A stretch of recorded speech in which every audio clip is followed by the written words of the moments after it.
Okay, hello everybody, from wherever you're connecting from. My name is Harry Madusha. We are live on Facebook now, and for those online, you can turn on your video if possible, at least before Oge starts presenting. But I think we'll just give like maybe a minute or two for more people to join in, and then we'll start the webinar proper.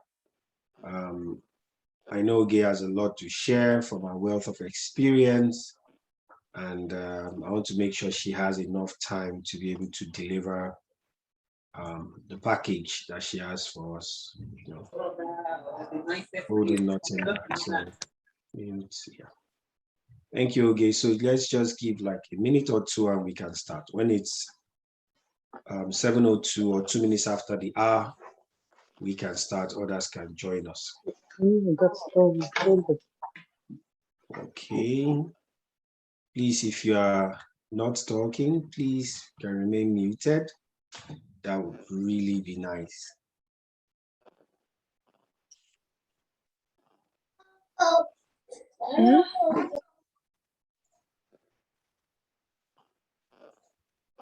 So I'm going to share the Facebook link for those that want to share with their friends.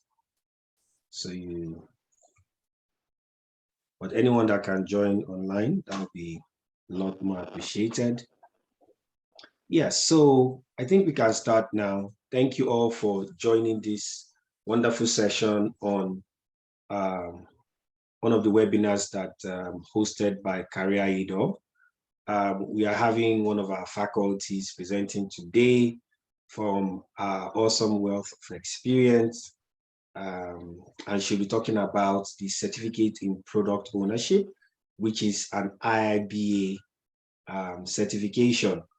It's very new, and Oge is one of the first people that wrote this exam. I think she wrote it in the first week it came out, or in the first month, if I'm not mistaken. So she has very fresh knowledge, and she has a lot that she can talk to us about.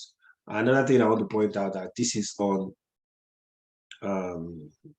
kind of across in the Agile framework. So she's also going to be letting us know some things about products, which product management, product ownership, and those are the things I know that she's very passionate about. So I'll just move on in my introduction. The webinar is going to go on for about 2 hours. And yeah, I think it's going to go on for about 2 hours or less, because we'll need time for questions. I would appreciate if you can remain muted so we don't distract Oge or other listeners.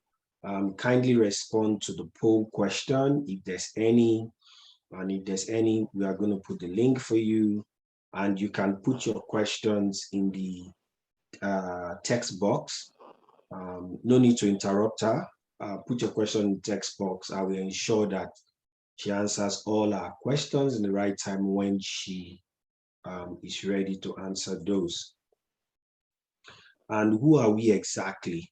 We are Career IIBA, and we are a group of professionals that are dedicated to supporting the Black and visible minority to help them succeed in their careers.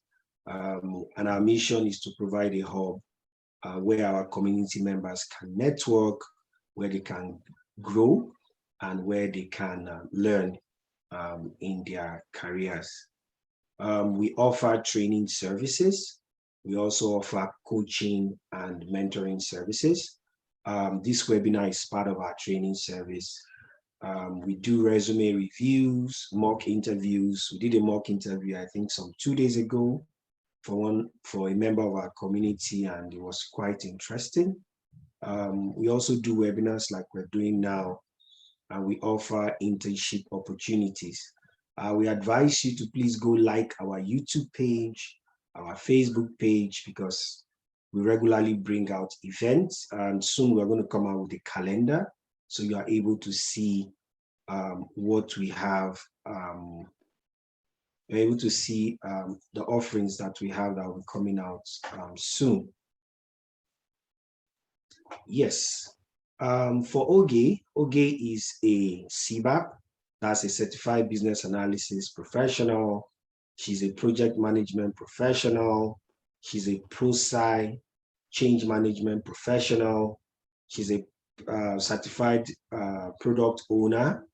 And she also has the ACCA, which is a very coveted accounting certification. And OGE is a business transformation enthusiast. She's a value facilitator, and she enjoys supporting organizations to create value. She has served as a project manager, business analyst, organizational change manager, and I think I will add product manager on diverse projects across multiple domains for over 14 years.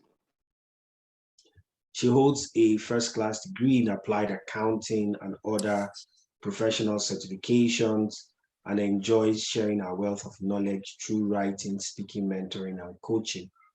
OGE is a co-founder of Franov Consulting, a business technology consulting firm that specializes in helping small and medium-sized organizations while providing training services to individuals and corporate organizations. So that is just a brief about OGE. Please, if, like I said, if you are not, I appreciate if you can mute yourself. I can't find that person, but I think I'll hand it over to OGE. And OGE, you're welcome. Can't wait to hear from you. And the ball is in your court now. Thank you. Thank you very much, Harry. Thanks, everyone. Thank you for joining us this evening. I will just start sharing my screen. Oh, yes. Let me stop sharing.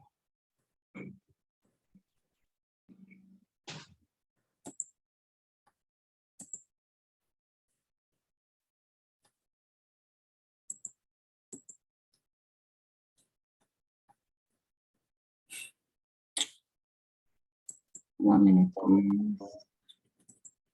Okay, I'm going to turn off my video when you start, and that is to ensure that only your picture shows on Facebook, so it's not just both of our pictures on the screen. That's fine.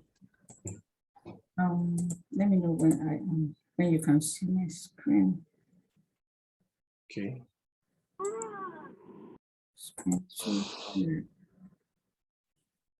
Yes, can I see a question? Yes. Okay, so it's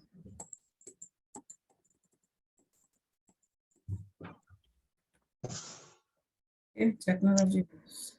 So let me stop sharing here.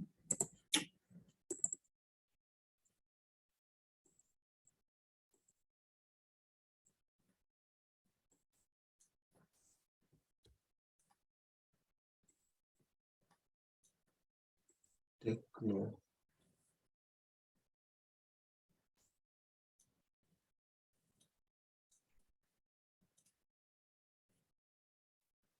Why does it keep going?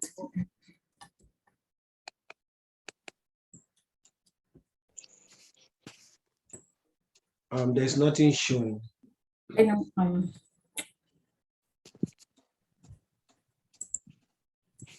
So come over here. So let me see if I don't know how to share my screen.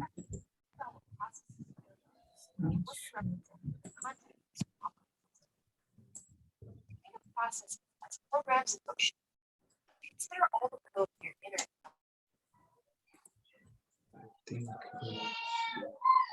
Okay, what can you see? My journey, certificates in product ownership. Okay, thank you very much. Do you see the Zoom? Do you see any? Okay, I think, yeah. No, it's still that same. It's still that same page. Yeah, my journey, right? Yeah, my journey, certificate in product owner. Yeah, that's fine. That's what I want to see. So good evening, everyone. Apologies for that slight delay. Sometimes it feels like you don't know how to use the technology you kind of sleep and wake up with every day. Thank you everyone once again for joining. And today I'll be talking about how my journey, what I learned, how I prepared, and how you can get certified if you are interested in pursuing the product ownership certification offered by the IIBA. So the reason why I came up with this presentation was I got a lot of questions from different people after I earned my certification. How did I, what did I learn? What's the learning process like? What's the difference between a product owner and a product manager? So many questions, and I decided to put together this presentation. I actually did share this with my team back at work because my manager was interested when I earned the certification, and she was like, oh, do you want to come and share your learnings with the team? And I had to do that presentation. So here am I today sharing that knowledge here again. So kindly note your questions, like Harry said in the chat, and I'll try and breeze through this as fast as I can. So basically, I'll be walking us through. I know some people are still wondering, what is this all about? So you've heard so much about it: product owner, product manager, product ownership analysis, CPOA, POA. What does it mean? So first of all, we'll look at definitions, then look at the difference between a product owner and what product ownership analysis is all about. Then why do we even need a product owner? Why do we need product ownership analysis as a discipline? Why is it coming up now? It's something new, right? Why the need for it? Then why is the IIBA promoting the CPOA, the POA certification? Also would explore the role of the product owner versus the product manager in a product management. We'll look at it from the product management lifecycle perspective. I'll then walk us through 7 domains, which the IIBA kind of documented as the body of knowledge for the product ownership analysis.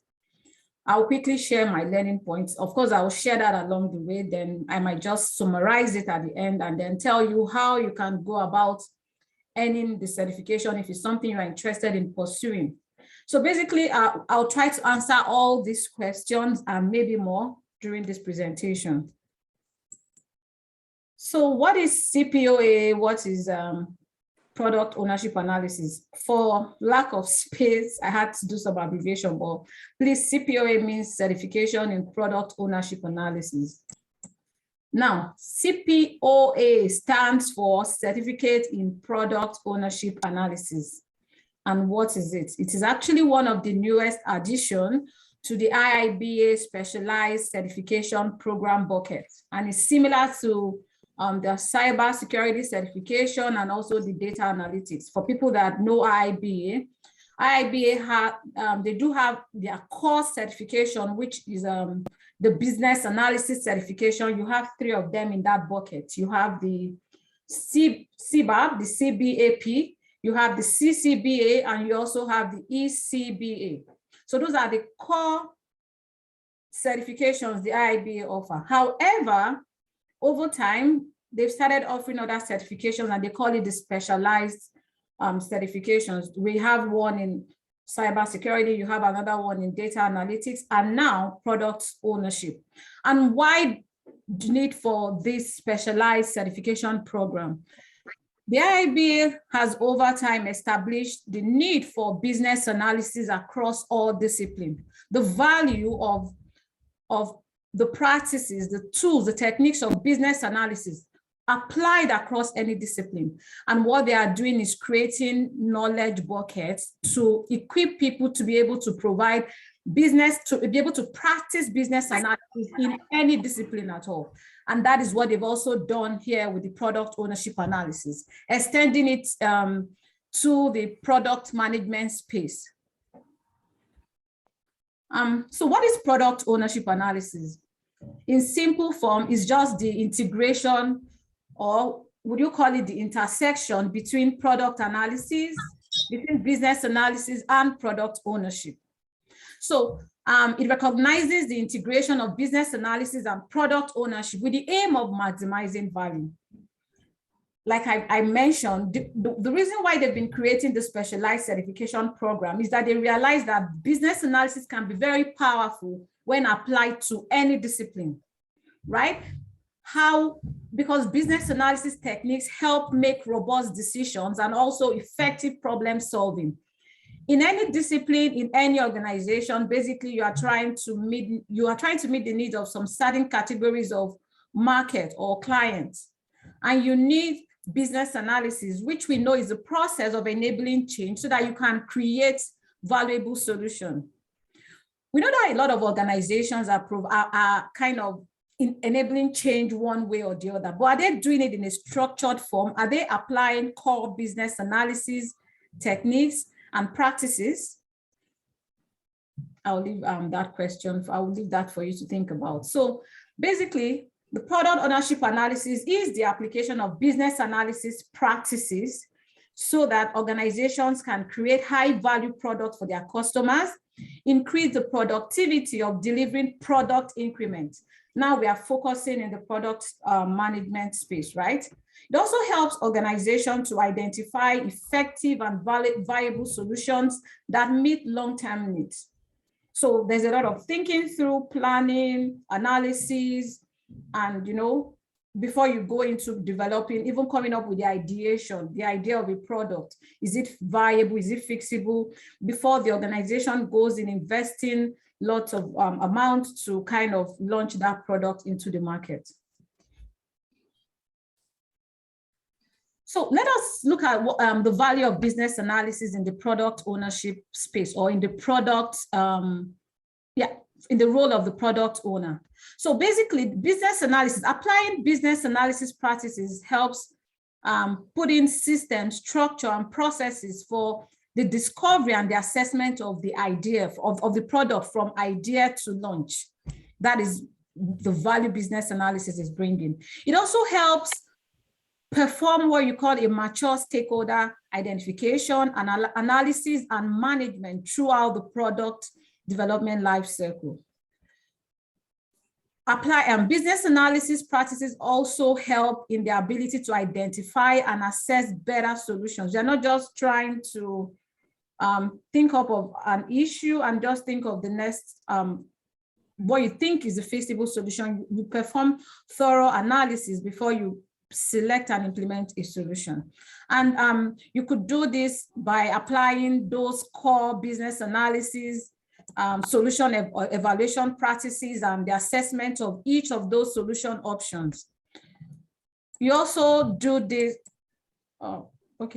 so applying business analysis practice help improve problem solving skill, because basically a product is launched to solve the identified needs of customers or identify gap in the market. Applying business analysis practices help you improve the problem solving skills through a thorough needs assessment and strategy analysis, doing your internal and external market analysis before you come up with a solution for the market or for your customers. It also helps you to analyze the product matrix, the KPIs, to support better quality decisions down the line. Because the job of the product owner shouldn't just end at launching the product or putting the product out in the market. You should be able to monitor that product to know how you want to extend the lifetime of that product. So applying business analysis skills would help you know even the right things to measure, to collect that information, and help draw out a roadmap for the product. Again, it helps you continually improve your approaches, improve the efficiency of the team, the efficiency of the way you carry out work, and support overall value delivery. So basically, what you see,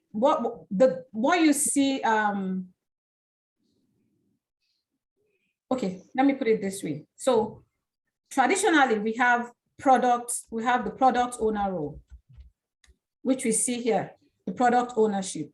Now we're applying business analysis to it, and then we are coming up with a new discipline called product ownership analysis.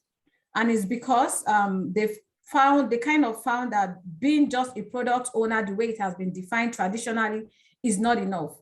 You would need more to be the product owner needs more perspective, needs to look more strategically, tactically, not just operationally, grooming the backlog and coming up with making sure the team is delivering for every 2 weeks and all of that. You want to broaden the scope of the product owner so that he's a big picture thinker, he's a system thinker, and he's looking way, way beyond just the operational activities of grooming the backlog and making sure that every sprint there is a minimum viable product that is released.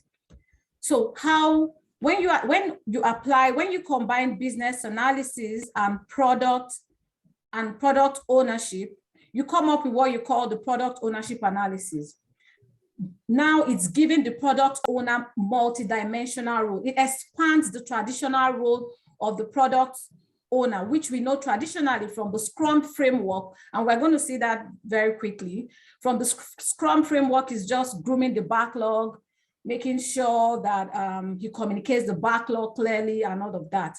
The product ownership role seeks to expand that traditional role and builds, introducing more concepts. For example, the product owner is expected to be the customer advocate, the team vanguard, the design partner, the product strategist, the learning champion, and the value driver, not just a backlog groomer, right?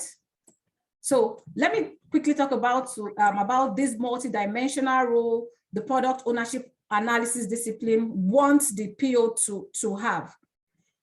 As a customer advocate, the product owner would need to build deep empathy with the customers, understanding their struggles, their challenges, and what the opportunities are in the market.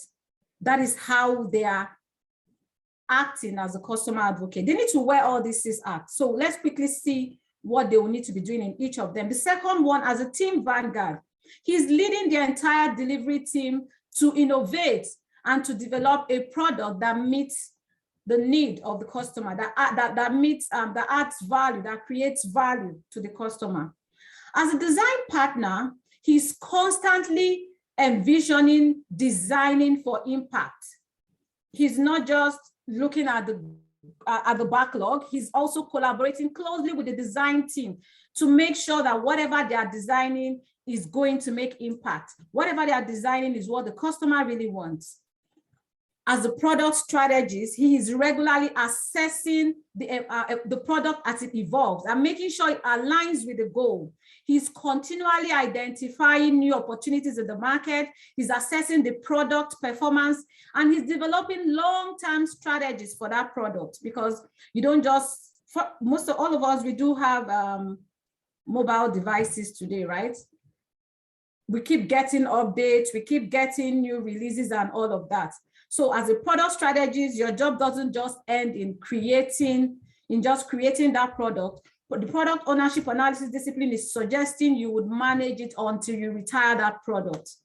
As a learning champion, he is quick to embrace the unknown.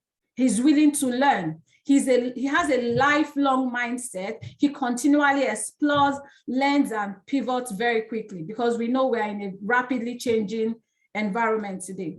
Then as a value driver, he develops a very sharp focus on value creation. Whatever is not going to add value, he will not allow the team to work on it. He's harnessing every resource that is available for the team to ensure that the product is a must-have for the customer, that whatever is being developed, whatever feature is being developed is adding value to the customer. So let us look at the need why we should even do this in the first place. I've spoken about it briefly, but let's look at the traditional product owner role. So before now, the product owner is responsible according to the Scrum framework. So the product owner as a role, the first time we learned about it was from the Scrum framework. So the product owner is responsible for maximizing the value of the product resulting from the work of the development team. And you would see this definition in the Scrum framework, which is available for everyone online. You can go download it and read it for yourself. The product owner specifically is accountable for effective backlog management, which includes developing and explicitly communicating business and product goal. He's supposed to create and clearly communicate the backlog items to the delivery team, to both internal and external stakeholders. He's supposed to prioritize and order the backlog items. He's responsible for ensuring that the product backlog is transparent, is visible, and clearly understood by all. Remember, the product owner is one person, is not a committee. He remains accountable. He might decide to delegate this task, but he's accountable. Now, somebody, do you think this is an easy job for just one person to manage and coordinate?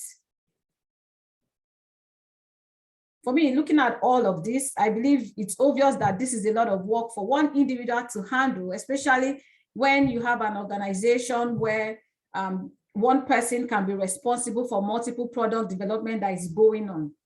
And so there's really a need to support the product owner with maybe a business analyst or the knowledge of business analysis to make sure that the organization is creating products that are effective, product that meets the value of the customers. A case for product ownership analysis. So over time, there's this data, I got it from Stargate International.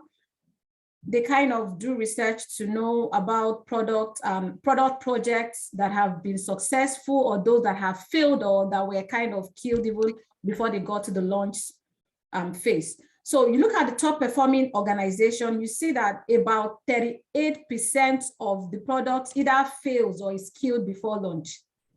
And you only have about 62% success. For bottom performers, you have over 55% failure. So they kill or they cancel the project or the product prior to launch, or it's a commercial failure. It manages to get into the market, but it doesn't even succeed in the market. For middle performers, you have about 52% success rate. So let's quickly look at some of the factors that can cause products to fail or to be commercial failures or to be killed or canceled prior to launch.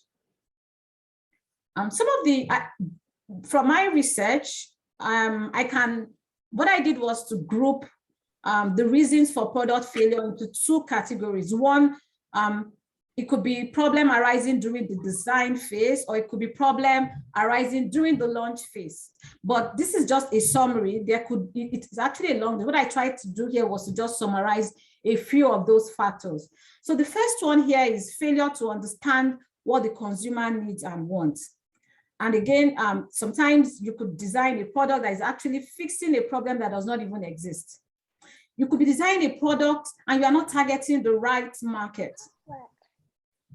Again, you could have priced the product wrongly, so when it gets launched into the market, it doesn't even do well in the market. It dies upon arrival. There is also a weak internal. There could be, it could be that you don't even have the capacity or the capability in the team to be able to develop products that meet the needs of the customer. Again, you could spend a lot of time developing and you delay market entry. You spend a lot of time in the lab developing the product, and when you launch the product, it's no more relevant. The market has moved on.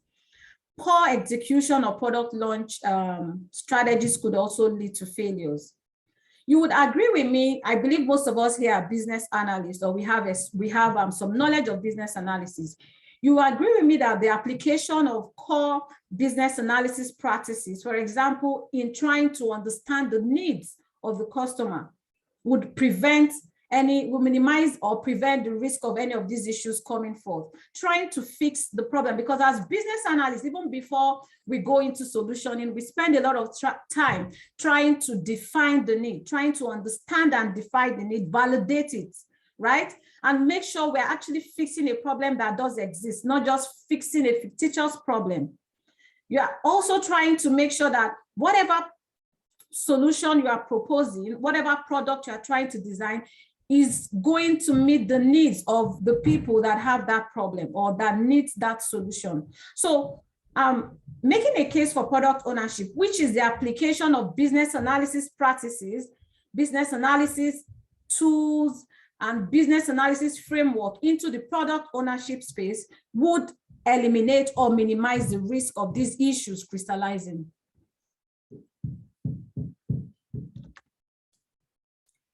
So let me just do a quick comparison of the traditional product owner and the product ownership analysis.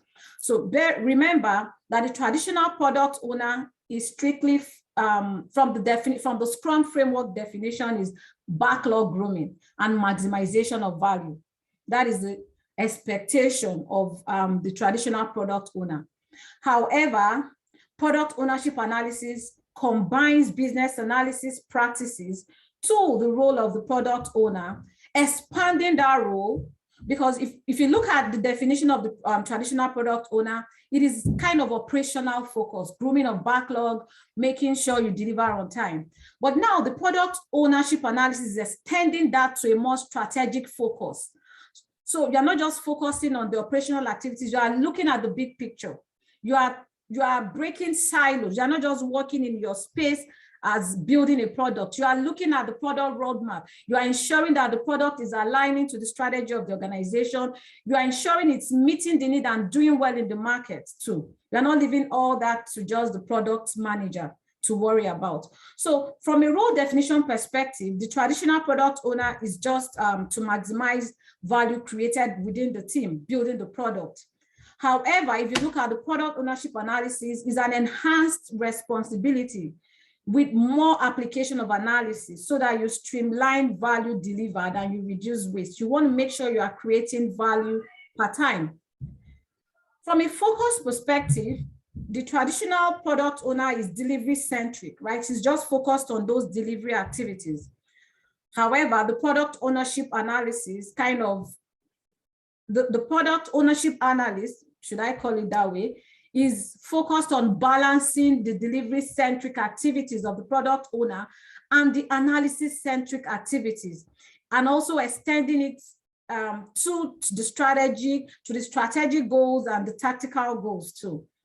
Again, looking at the approach, from an approach perspective, the traditional product owner just focuses on backlog management activities. However, the product ownership provides a holistic set of practices. It looks at everything from ideation to retirement of the product. From a strategy perspective, he's just trying to achieve the desired output of backlog grooming, prioritization, and making sure they deliver within the right time. However, if you look at it from the product ownership analysis, it promotes creation of a high impact solution. So the vision, the focus is on the end goal, not just on the building and the delivery. From a value delivery perspective, the focus of the traditional product owner is to deliver features that maximize market value, which is driven by the backlog management activities. If you look at it from the product ownership, it advocates a holistic set of practices that helps the team deliver better outcomes through engaging the owners, the receiver of value, throughout the product management lifecycle. In summary, there is a shift from the siloed view or focus of the traditional product owner in the build phase to the entire product management lifecycle. I don't want to pause to take questions, but I think I still have a long way to go, but let me run very quickly. So why is the IIBA promoting product ownership analysis? And the IIBA is doing this because, you know, the role of the IIBA is a professional body that's always looking out for its members, trying to gauge the trends, what's happening, educate their members on the current trends, and help their members take opportunities of those trends. So they've noticed the gap in the product owner role, the traditional product owner role, and they've thought of, oh, how can we extend business analysis practices to enhance this role and help it deliver better goals? Because basically, Remember that the role of the business analyst is to enable value to the organization. We have organizations that are into product design and development, right? So how can we extend our practice of business analysis in this space? How can we create a body of knowledge, as it were, for our members, which I belong to enable them provide and support organization in the product ownership space? And part of the reason they started doing this, there was a shift. We all know this. There's a shift from a project-centric approach to delivering or enabling change to a product-centric approach. So most organizations are moving away from that traditional project life cycle, or from planning to building to testing and all of that. I'm now moving on to iterations, creating value in iterations, in sprint, learn from what they've created, adapt, and all of that. So the IIBA too noticed that trend. They also noticed the fact that a lot of BAs are already doing product ownership work. From the research they conducted, and this was from the 2021 survey, 35% of BAs are already practicing in the agile space and doing product ownership work already. They've also and part of the survey also showed that the core responsibility of BAs is already 31% of the BAs reported that they are already performing product owner related work.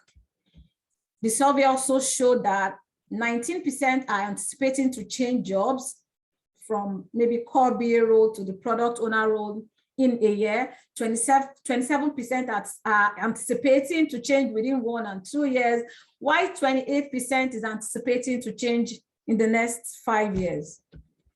Again, the survey show that it's all about the money, right? Somebody will say, product owners are earning lots of money. So why can't we support our members as a profession to acquire this knowledge and these skills? In fact, they already have the business analysis skills. So a BA going into a product owner role is more like coming in with lots of value already.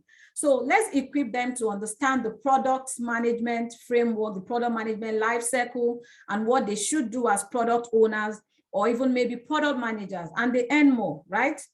So that's why the IIBA is encouraging its members to get this knowledge. And if you want, you can begin to look at opportunities to move and to start a product owner role.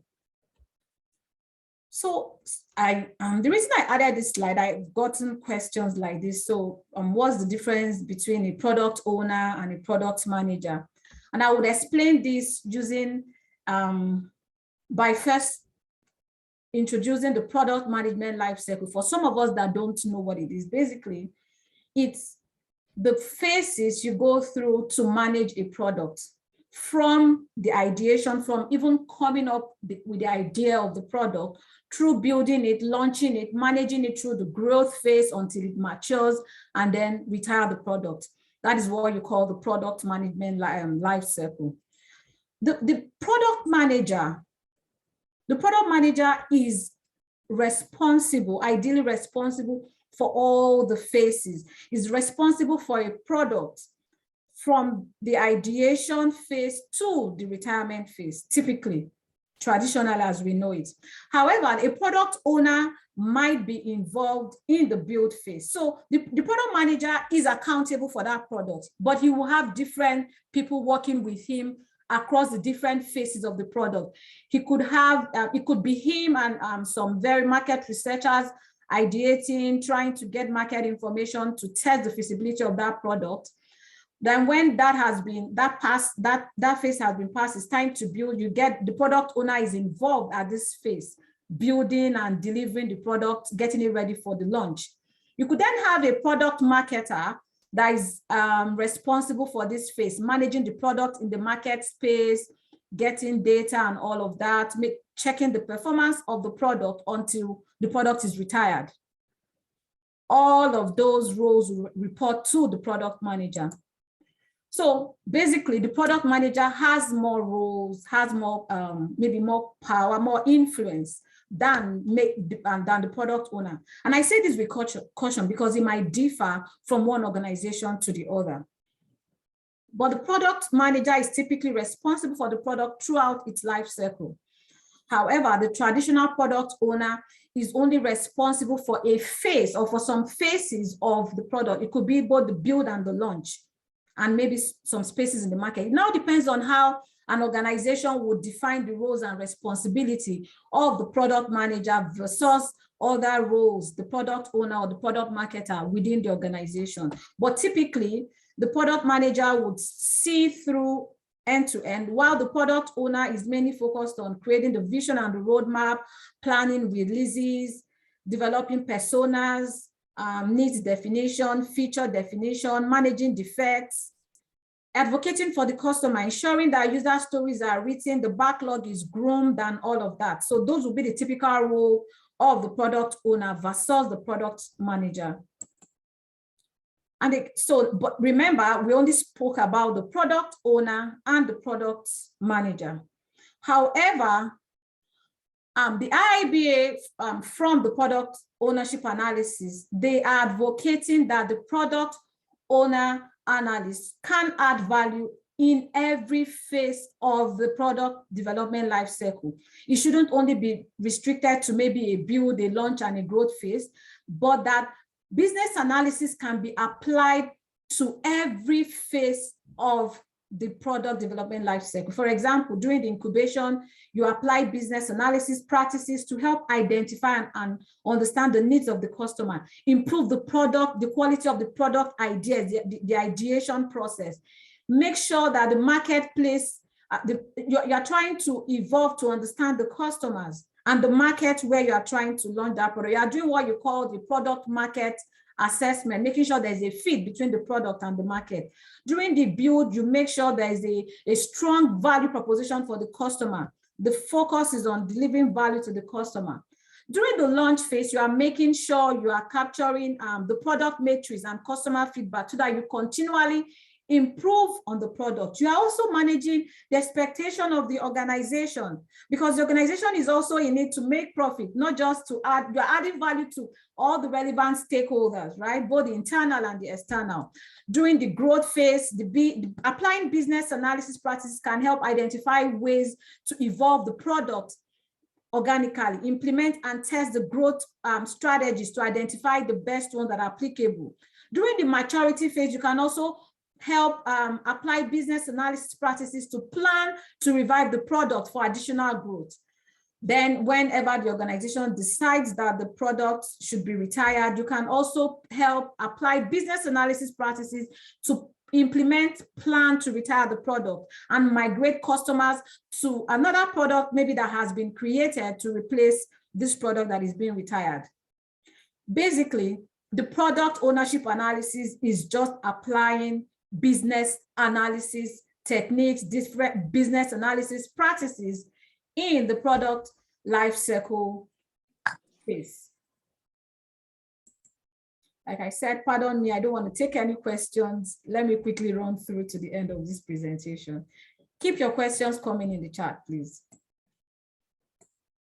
So now let's look at the product ownership analysis framework. So they are proposing the application of business analysis practices across the product management space. How have they put this knowledge together? And one thing I loved about reading the product ownership guide, one thing I really enjoyed reading through the guide, which I would recommend you go look up yourself, was the fact that there was a lot of information, a lot of guidance, templates, case studies that can help you as you study these techniques. You're applying your learning along the way. And looking at the product, they suggested 7 domains, which makes up the product analysis framework. So the framework focuses on key concepts, principles, and practices that can help the practitioner deliver successful products. The domains are 7. You apply foundational concepts, cultivate customer intimacy, engage the whole team, make an impact, deliver often, learn fast, obsess about value.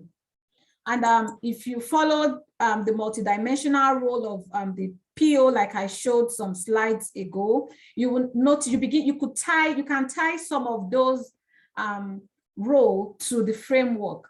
So basically the IIBA came to say, because of the complexity in designing products, we need a product owner to have other perspectives, to be able to design products wearing different caps. They didn't stop at that. In the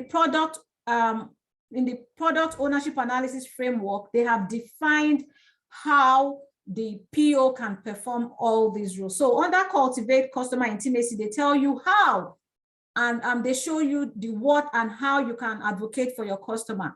Under the engage and engage the whole team domain, it provides you with a lot of information on how the PO can be the team vanguard. The same applies for the other domains in the product ownership analysis framework.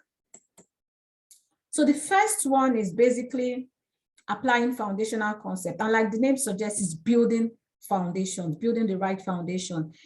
If you don't have the right foundation, you can't have a good building. The strength of a building or a building that will last long is dependent on the foundation. So applying the foundational concept is you making sure that the organization is designed in such a way to support the success of the product. You want to make sure that like you saw in the product management lifecycle I showed you, you could have different players, but you want to design the organization and clearly define roles and responsibility. So you could have in the product management space, you could have the ideation, the research team, you could have the build team, you could have the marketing team, but you want to be clear in the responsibility of each discipline. You want to define it clearly. You want to make sure that your product aligns to the strategy of the organization. You want to make sure that artifacts that are developed across the different disciplines align. You don't want a misalignment across. So you are building the organization so that everybody is speaking to each other. You are breaking silos wherever they exist and making sure you have a cross-functional team that works together to deliver a product that is successful in the market. So first, you work on setting up the organization. You are setting it up for success to be able to support the product or the product team to thrive. Then you look at your core team. How are they going to structure their work? You help them plan and structure their work approaches, help them to make sure they are working to drive success. And they drive success through intimately understanding the customers and engaging all the key stakeholders. As part of setting up the team for success, you are expanding the traditional product owner role. And how are you expanding the traditional product owner role? You are making the product owner a customer advocate. You are making him the team vanguard, the design partner, the product strategist, a learning champion, and a value driver. That is what you do by expanding the PO role. And this is the first domain. So first of all, you lay the right foundation before you continue to build upon it. The second domain speaks to cultivating customer intimacy. How do you do this? You need to know your customers. You are building the product for the customers. You're not building it for the organization or for the shareholders. So you need to know your customers intimately. And according to the words of Steve Jobs that I have, he says, some people say, give the customer what they want. But he says, that's not my approach. Our job is to figure out what they are going to want even before they do. If you ask a customer what they wanted, they will tell you they want a fast horse, they want X, Y, Z. And he says sometimes people don't even know what they want until you show it to them. So you need to know your customers intimately, and you are reading in between the lines. You are reading those words they are not even saying. And how can you know your customers intimately? You need to first of all, build empathy. By building empathy, you are understanding the language of the customers, their perspective, you establish trust and safety, and you make a personal connection with the customer so that you are able to understand what they really need. So when you build empathy, you get personal, you elicit information, you observe them so that you will learn and understand what the customer really wants, what the needs are, what the wants are. So when you get all this knowledge about your customers, you go back to the drawing board to apply your learnings, what you've learned from your interaction with the customers, from your observation of the customers and the market. And then you go back to first validate your problem. Validate the problem statement if you had one. You make sure you are actually solving the right problem. You make sure you are integrating the learnings, what you learned from your observation, you are integrating it and you are experimenting, you are asking more questions, you are challenging your ideas and your assumptions, right? You are mixing, in integrating your learning, you are mixing the information you've gathered from knowing your customers with the theories you've had, right? So to make sure you are evaluating and evolving the product, that is what you do in this domain. In the second domain, you are engaging the whole team. And one thing I loved about this, the framework, is the fact that it isolated. We know that the customer is part of the stakeholders, but what it did here was to isolate the customer and give special attention to the customer, intimately learn the customer. Harry, I see your hand is up. Just a time check. Thank you. And I'm raising through this. So you engage the whole team. So first was to intimately understand your customer, but there's still a wider stakeholder group you need to engage. So you need to make sure you have a shared vision. Everybody in the team understands what the vision is communicated clearly. And you educate your team that is a collective responsibility. It's not just the responsibility of the product owner to ensure the success of the product. It's a collective responsibility of the entire delivery team. And the entire team is made up of the product delivery team, the external and internal stakeholders, the customer themselves, and also other support stakeholders.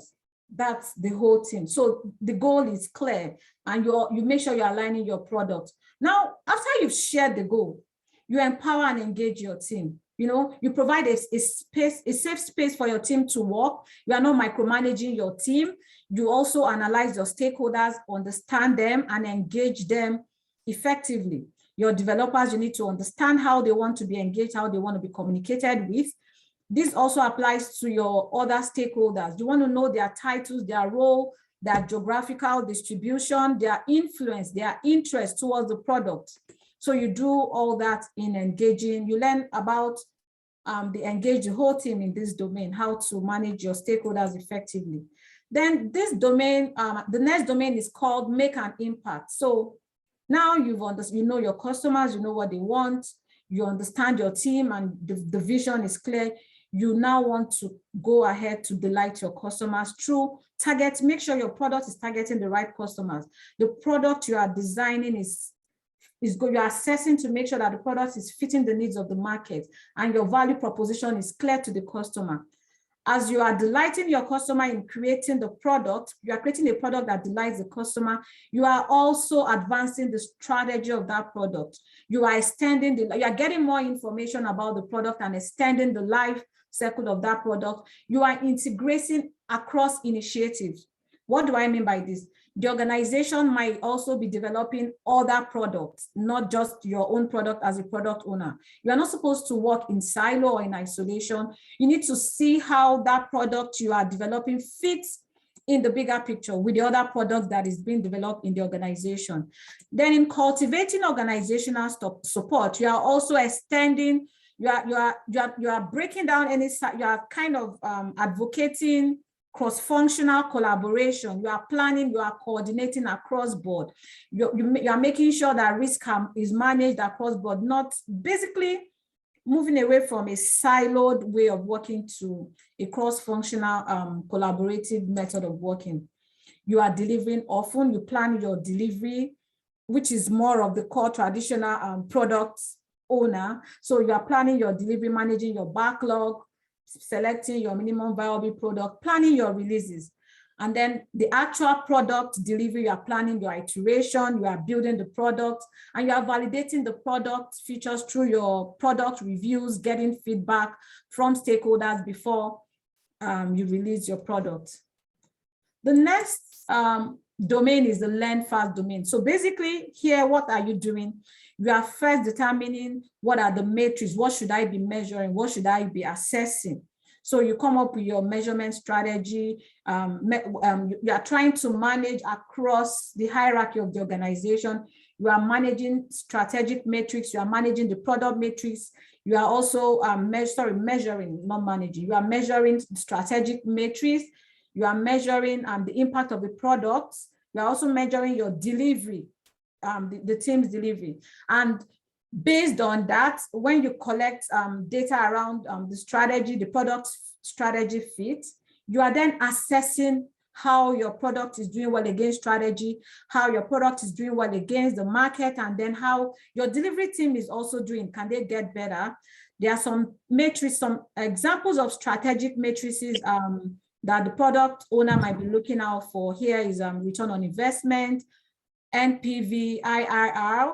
For the product market assessment, you could be looking at metrics such as net promoter score or even the customer effort score. Because of time, I will run a bit faster. The product owner is just obsessed with value, right? You are evolving the product. You know, you continue to measure the product. As you are measuring, you are getting feedback to continue to evolve the product, and you are optimizing value. You are making sure you're assessing capability. Do you have the right capability to deliver the right product? Optimize your delivery process. How are you building? How can your sprints get better? And you are leveraging technology to optimize your value delivery process. You can learn more about this when you get the guide. Very interesting, I assure you. So my key learnings. So the first one is the emphasis on value creation and delivery. And this is important to us as business analysts, is whatever we are doing, if we're any activity we are doing that is not adding value, that is not creating value or delivering value to the organization, is just waste. So the focus here is on value. And then, of course, I learned more about the product lifecycle and how business analysis can be applied across each of the phases. Also learned more about the product owner versus the product manager. One thing I loved about this course was the in-depth customer analysis, the way they separated the customer from the larger stakeholder group. Then the 7 domain areas had the way they laid it out, very colorful, very beautiful. For every domain, when they introduce the topic, they would list all the techniques you would apply. In fact, they'll provide steps like how-tos and case studies that can help you understand what each domain is talking about. It was also an opportunity for me to refresh my knowledge of core BA techniques, core BA, agile, and data analytics techniques. It was a good one. And again, I learned new techniques that are commonly used within the product management space. Examples of these techniques are journey mapping, the canoe analysis, the purpose alignment model. There was also the value proposition canvas, the value modeling. In fact, as part of the book, there's a section that is dedicated to techniques. And these are not just the techniques you have in your bar book, new set of techniques that are different from what you currently have in the bar book. So I would encourage you should go take a look and learn too. So this is just a screenshot of a case study. So first of all, they will provide background information, what the challenge is, the action that was taken by the product ownership analyst, and then the outcomes. Just to recap now I'll skip this recap for time, but I believe I might share this slide so that you can go through it and also learn. So where can you start learning? If you want to learn more about what I've shared with you, you can go get a guide to product ownership analysis, and you can download. There was a time it was available for free download on the IIBA website, but I don't know if it's still available, but it might just be for a very small amount of money. And I would recommend, even if you are a business analyst and you are not yet interested in exploring a product owner role, it's still something you should go take a look at. For me, I'm still doing business, and I would always do business analysis no matter the role, the job title, right?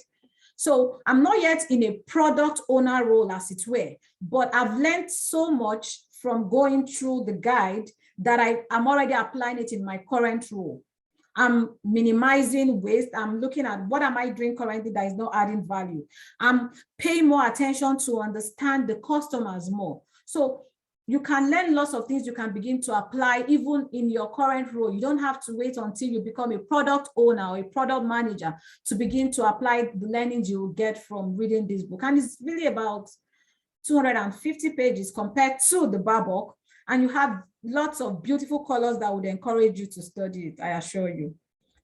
Now, getting certified. If you want to get certified, you have lots of resources that would help you on the IIBA website. You can go, the guide is available when you pay for the examination. The guide is available for free. There is also a digital access resources. Apart from the guide, they kind of summarized and created short learning guides for you that would also help you learn through this. And this is also available on the IIBA website if you choose to go for it. There's also a handbook that would help you explain the examination process and eligibility and all of that. Then you also get some sample exam questions on the website, but if you pay for these, you would also get more practice exam, I think. So the exam format, you have about 60 multiple choice questions and knowledge-based questions. The duration is 90 minutes, and then this is how they kind of award. So basically, they're testing you across those 7 domains. And this is how the foundational concept is just 10%, 15% across the other 6 domains. So the last time I checked, please, if you are watching this recording after today, this price may not apply. I would recommend you go to the IIBA website, and that is iiba.org to confirm the real prices or the current prices.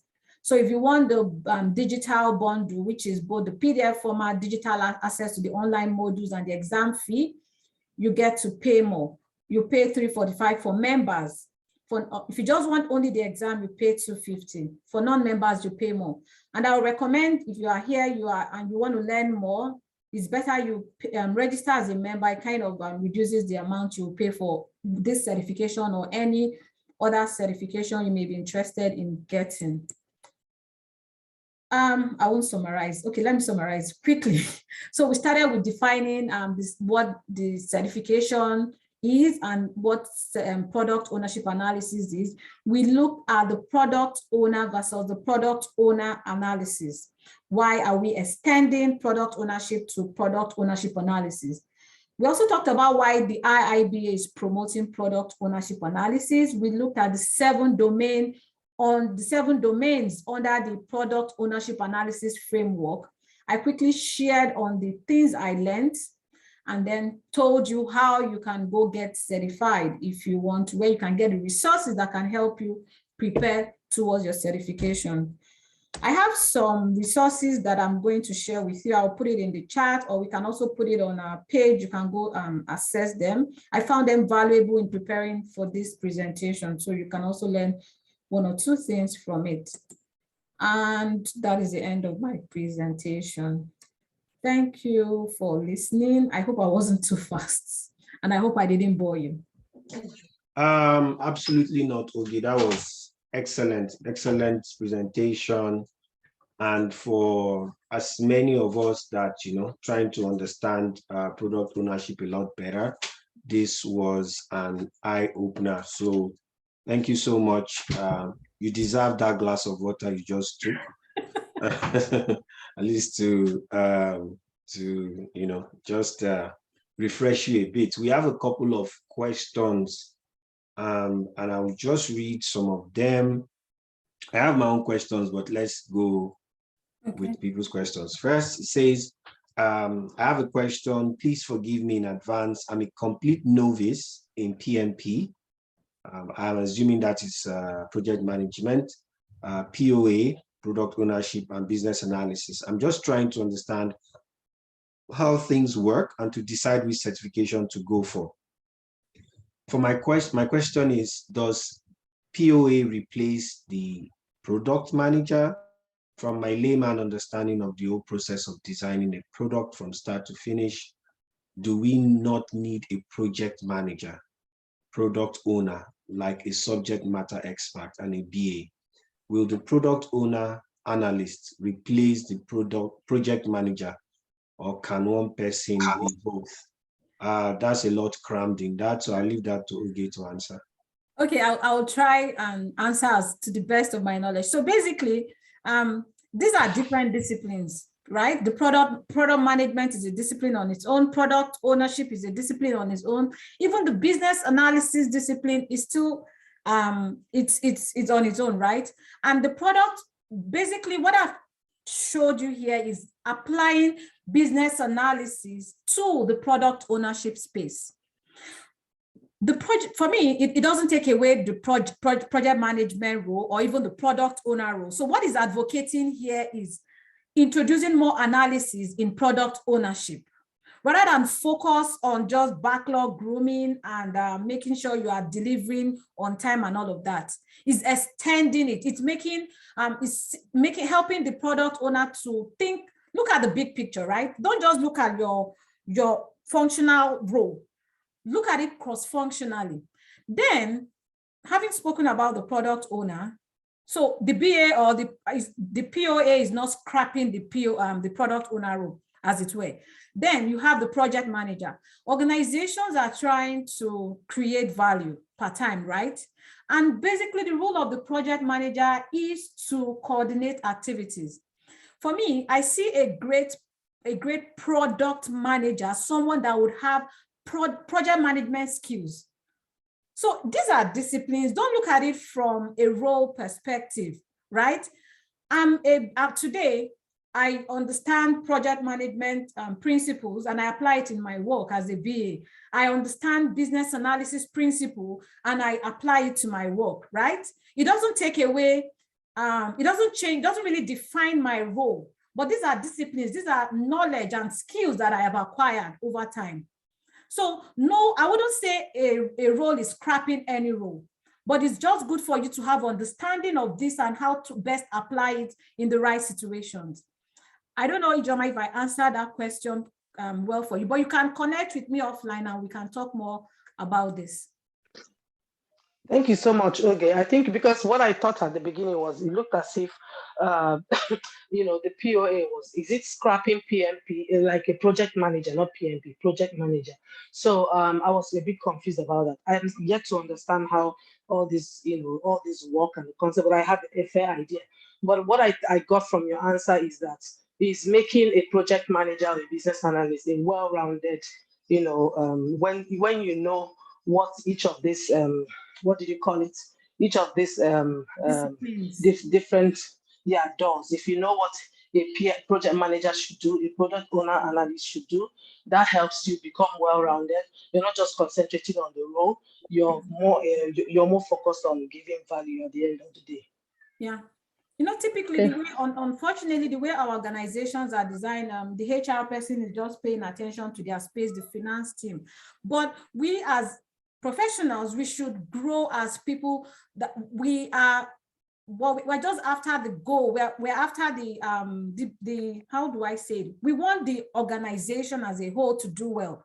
And so if you have that vision behind pushing you, propelling you, you won't focus on just what you are doing.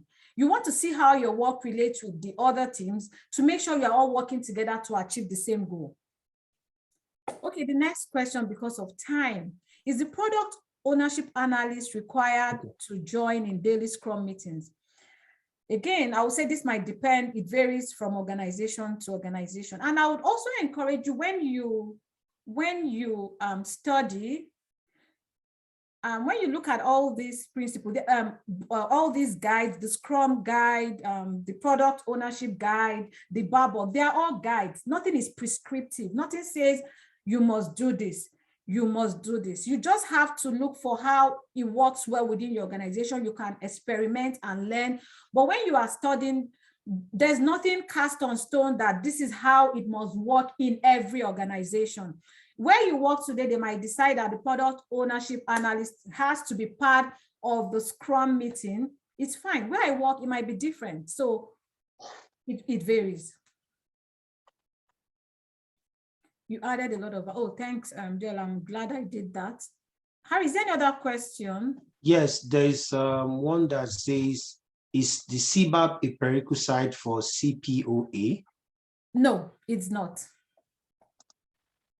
So you cannot go to the IIBA website, buy the resources and enroll yourself for the exam. Okay, another question from Lulu is, do you think it's necessary as a BA to go through the product ownership analysis on your way to becoming a product manager? Or can you just go from being a BA straight into product management? What do you recommend? So for me, I said something during the presentation that even if you're not considering a product owner or product management role, I recommend you read this book and learn from it, because as a professional, you need to keep abreast of what is happening within the environment, within your industry. And we as business analysts, we are not isolated from the product management space. As a matter of fact, if you are in any organization, you are creating products, you are creating services. So whether, so in answering your question, I would recommend you take it, whether you want to become a product manager or not.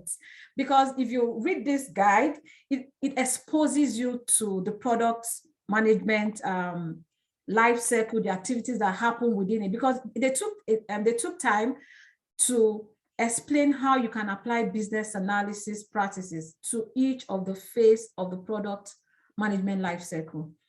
So I would recommend you go through this. No knowledge is ever lost, right?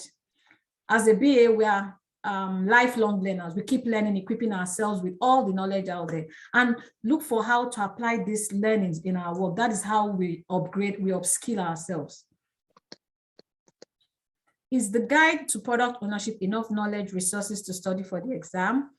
Yes, personally, it was enough for me. It was. However, you may want to explore buying the resources, because I didn't use it, so I can't say, but for IIBA to put that on offer, they would have created value there, so you can explore that resources too. But I personally studied using the guide.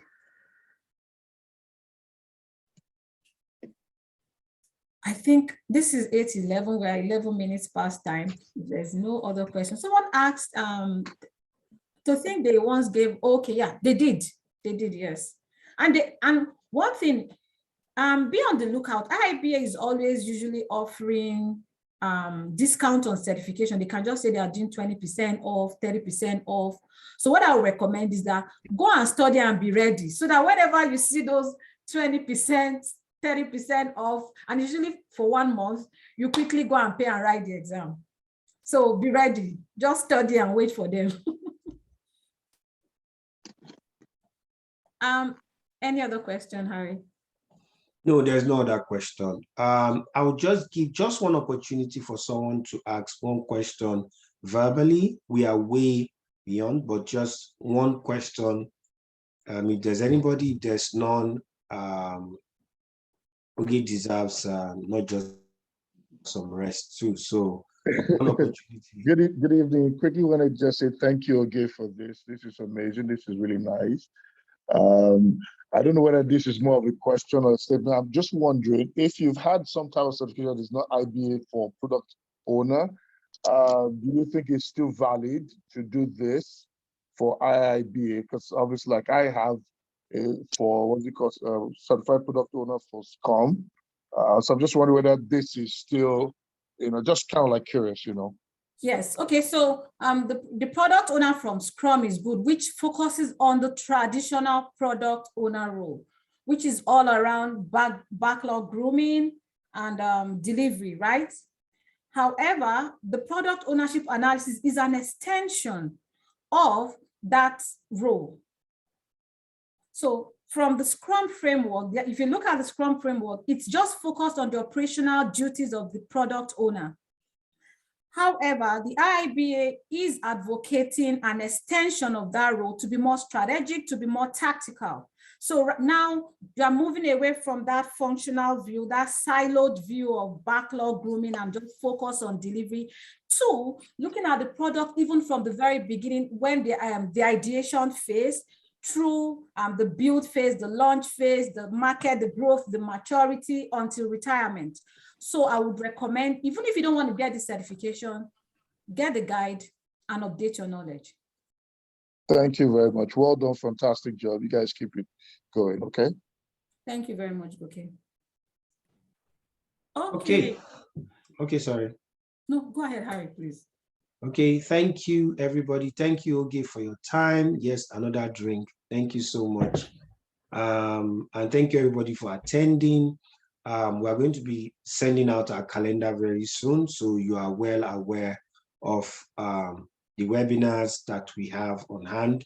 I did share the link to our social media handles. Please click on those. Instagram, Facebook. This is actually streaming on Facebook now. Follow us on LinkedIn and on all our social media platforms and YouTube too. And so you always get notifications when we have our programs or when we bring awesome speakers like Oge to come teach us or educate us or give us, share with us from their wealth of knowledge. Thank you, everybody. We're going to post this on our YouTube later tomorrow. And I wish you the best of the remaining week. And please do stay blessed and safe too. Thank you. Bye-bye. Thank you, Harry. Thank you, Oge. Bye.